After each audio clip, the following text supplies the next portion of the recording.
After 14 months, we finally see Gervonta Davis back in the ring against undefeated 18-0 lightweight contender Frank "The Gurst" Martin. In the first 5 rounds, we saw Martin take advantage of a slow starting Tank. He landed fast combinations and excelled boxing from the outside. But in just a couple of rounds, Tank would find his rhythm, and in the process he would send Frank "The Gurst" Martin into the afterlife with another breathtaking knockout victory. But how exactly did the fight swing in Gervonta's favor? First, let's start by going to the beginning of the fight. Frank Martin started the fight going to Gervonta's right side. He did this to move away from Gervonta's powerful left hand. Later on, we would see Martin throw a left hook to the body and step to the right once again, and he occasionally split the high guard of Gervonta Davis with a 1-2. In round 2, Martin slowed down the pressure of Davis with a touching jab, and he continued to utilize the 1-2 to split the high guard. Tank was applying a lot of pressure, and he was okay with absorbing punches on the guard. He wanted to force Martin to constantly move and tire himself out in the later rounds. And although Martin was throwing and landing much more than Davis was inching closer and anticipated a 1-2 with a counter left uppercut. One more thing I want to point out in this round is how vulnerable Martin is when he moves to Davis's left. Moving to his left lets Davis line up his left hand. In the third, we saw a little more of Davis. When Martin stayed in punching range for too long, Tank lands a 1-2 and brings the left hand down to the body.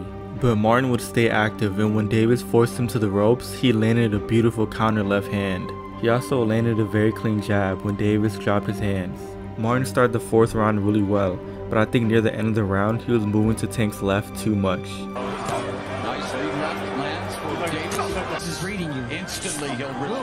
This, combined with Tank's suffocating pressure and forcing Martin on the ropes, I think led to Tank building momentum in this fight. And Tank's timing was coming together. He slipped the jab of Martin and countered with the big left hand. And I don't think I can state this enough. Martin was now permanently moving to Tank's left hand, and he was basically giving Tank a free layup. As Tank's power started to take effect, Martin was becoming less aggressive as the fight went on.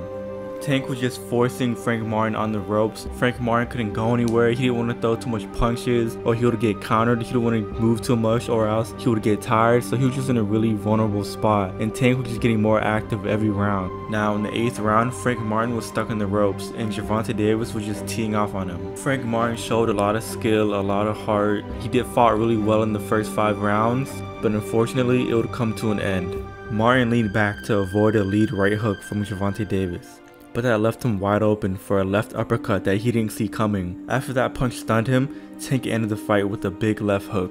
This fight went like how most Gervonta Davis fights happen. Tank started slow, but once he found his rhythm and timing, he picked up the pace and picked up his 28th knockout in 30 fights.